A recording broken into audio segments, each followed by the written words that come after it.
From MTN News, this is Montana This Morning. Good Monday morning. It's 4:30. Welcome to Montana This Morning. I'm Victoria Hill. Thank you so much for getting your day started with us. And I'm Ed McIntosh. Welcome back, Victoria. Oh, hey, thank you. Good Just to had have a you back. week to relax at home. Didn't do much, which was the point of it. So now I'm all rested up and ready to go. Mission accomplished. Yes. Yeah, I had a list of to-do things and I got them all done yesterday. For the whole week I was off, got it all done yesterday. Yeah, I love that deadline. That's great. I love that. That's great indication that either you just really crammed it in one day or you didn't make the list too long to begin with. So either way, my hat's off to you. We still have what's left of our beautiful full moon, which has got a little bit of that blue tint into it since it was the blue moon officially on Saturday, but still looking brilliant. In fact, it's a really great morning. Just check out the stars. Southwest wind at 12 miles an hour at 46 right now. A very mild start. Regionally, we've got temperatures in the 30s, 40s across eastern Montana and 20s and 30s towards the west. Right now, 22 up in Kalispell. Looks like the coolest of the major reporting stations, and Billings likely the warmest so far, at least of the major stations. No, I saw 48 up in Great Falls. And also a bit of a wind around the Livingston area, at least a little breezy. And it's going to be breezy off and on, not real strong winds, but we'll still see some stronger gusts in the usual wind-prone areas over the course of the next few days. Here in southern Montana and northern Wyoming, it's more of those 30s and 40s. How about Big Timber reporting 50 a couple of minutes ago, and we've got some 20s in the Bighorn Basin of northern Wyoming. Temperatures on their way up. We could hit close to 70 degrees by later in the afternoon, upper 60s today and for the next few days. We're going to talk more about that, but there's a huge change for the weekend. You know that other shoe is going to drop, so we'll talk about that coming up in a few minutes. All right, looking forward to hearing all about it. In the meantime, I'll get to news. Thanks, Ed. Thanks. Our top story this morning. Today is the last full day of campaigning before the election tomorrow, and the two candidates for president are going to be busy. President Trump and Joe Biden will spend the day in critical battleground states making their case to voters. President Trump is trying to cover as much ground as possible. He has two stops scheduled in Michigan, one in Pennsylvania, another in North Carolina, before he ends the day in Kenosha, Wisconsin. Meanwhile, Biden will spend more time in Pennsylvania and also has plans to visit Ohio.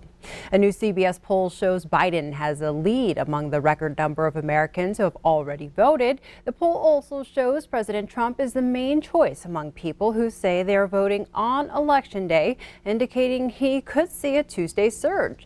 President Trump is also making headlines after his last campaign stop in Florida, where he hinted he may fire the nation's leading expert on infectious diseases.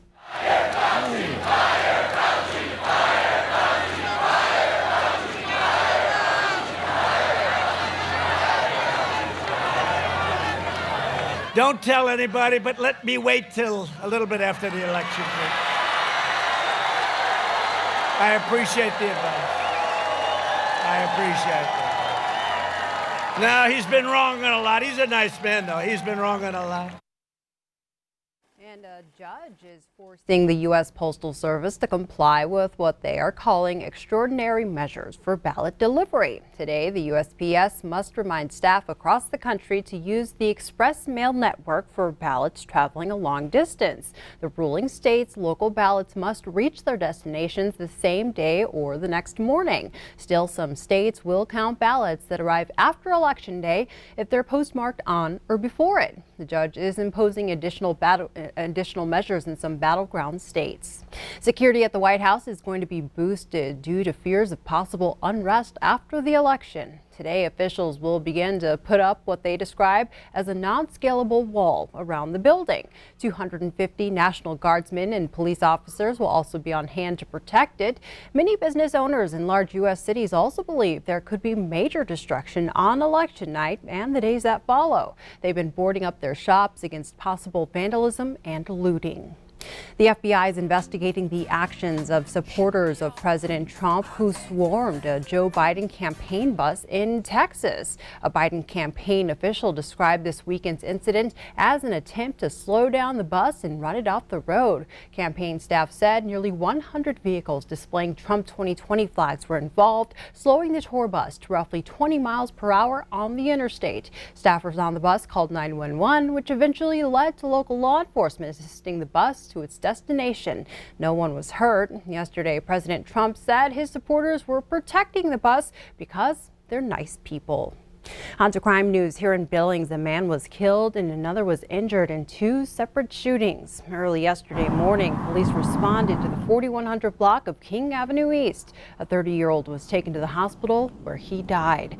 On the same day, a 27-year-old man was shot at 225 Terry Avenue. He was taken to the hospital with serious injuries. Both shootings are still under investigation. Any other information, including victims' names or suspect information, has not been released. In COVID news, a total of 400 Montanans have passed away while infected with the virus, and a majority of those deaths have come from our part of the state.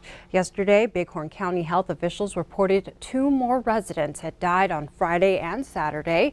The victims were a man in his 60s and a woman in her 80s. In October alone, Bighorn County lost 17 residents to the coronavirus. 456 new infections were also reported there last month, and that's 30% of their cases overall. Across Montana, more than 10,000 cases remain active. Across the country, more than 9 million people have been infected so far, and more than 230,000 have died. That's the most of any country in the world. Experts worry the upcoming Thanksgiving holiday could make things even worse. CNN's Britt Conway explains. Thanksgiving is a time we bring all the family together. But things are different this year. COVID-19 cases are spiking around the country, and Aaron Bromage, a biology professor at the University of Massachusetts Dartmouth, says he's worried. What we love about Thanksgiving, being together, is what makes it so risky. That's exactly what is needed for it to jump from the people that get infected but not overly sick to the people that get it and end up with really poor outcomes. Former FDA Commissioner Dr. Scott Gottlieb agrees. I think Thanksgiving is really going to be an inflection point. I think December is probably going to be our toughest month. But when you look at what's happening in states right now, you're seeing accelerating spread. We're right at the beginning of what looks like exponential growth in a lot of states. I don't think it's as simple as just saying I'm going ahead with it, but I also know people probably will. If that's the case, plan ahead.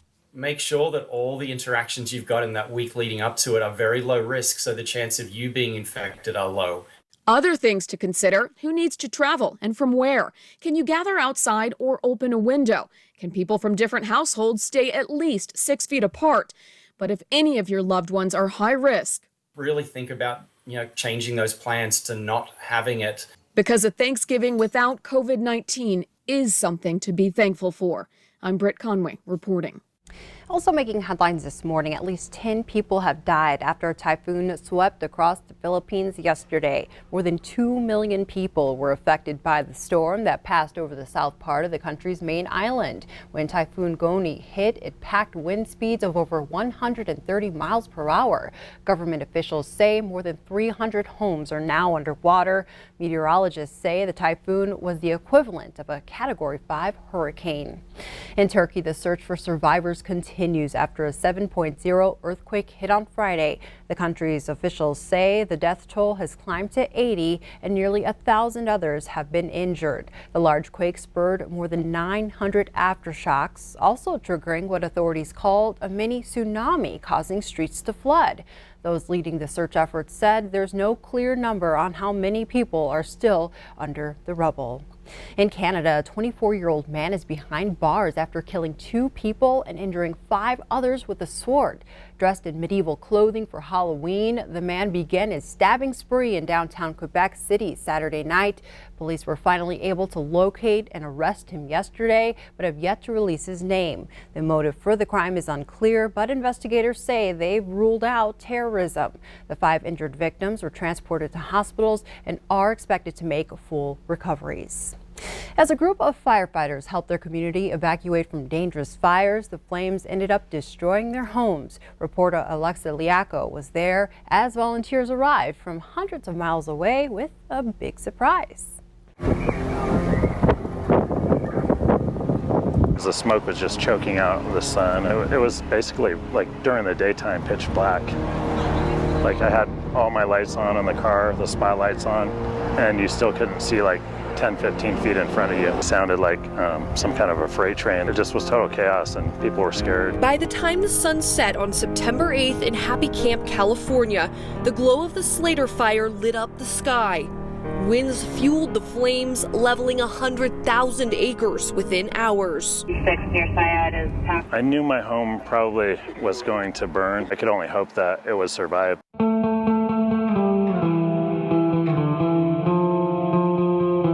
Daybreak cemented worry into reality. This fire left nothing behind for this family and so many others.